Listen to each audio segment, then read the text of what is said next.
এই রকম নেতৃত্ব আমাদের বাংলাদেশে খুব সাম্প্রতিক কালে আসেইনি।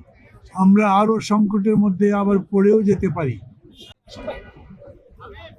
বেগম জিয়ার অসুস্থতার কথা শুনবার পরে আমি আমার ব্যক্তিগত অনুভূতির কথা বলছি, আমার সঙ্গী সাথী যারা আছেন, আমার দলের কথা বলছি, আমার জোটের কথা বলছি, সাধারণ মানুষের কথা বলছি।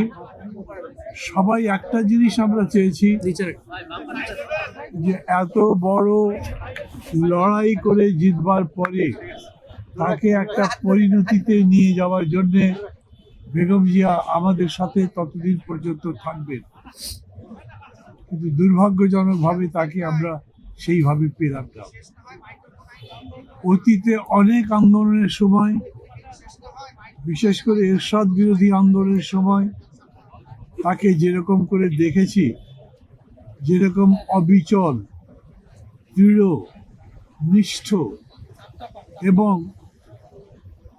অঙ্গীকারাবদ্ধ এই রকম নেতৃত্ব আমাদের বাংলাদেশে খুব সাম্প্রতিক কালে আসেইনি।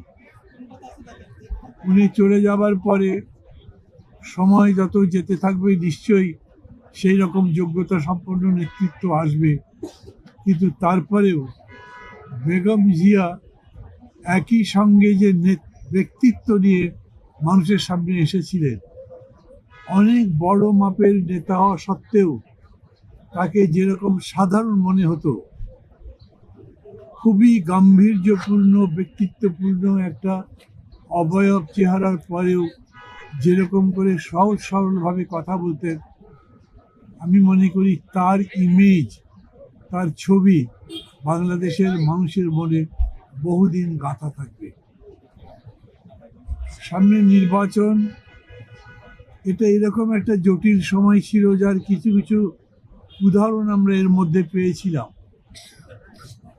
কিছু কিছু খুবই গুরুত্বপূর্ণ সিদ্ধান্ত নেবার প্রশ্ন আসছিল, যখন আমরা অনেকেই বিচলিত হয়েছিলাম, কি সিদ্ধান্ত নেব সেটা ভালো করে বুঝতেও পারিনি। সেই সময় অনেকে হয়তো মনেও করেনি, তবু বেগম জিয়ার সিদ্ধান্ত জাতিকে একটা শান্তি, অগ্রগতি এবং সামনে যাবার পথ এবং দিশা দিয়েছিল।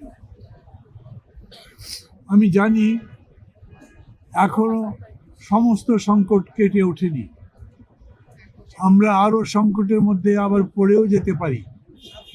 শুধু এই আশঙ্কা থেকেই আমরা চাচ্ছিলাম যেন বেগম জিয়া আমাদের সঙ্গে থাকেন, বোধ নিয়ে, বুদ্ধি নিয়ে, বিবেচনা নিয়ে। But man proposes, God disposes. আমাদের এরকম হয়েছে।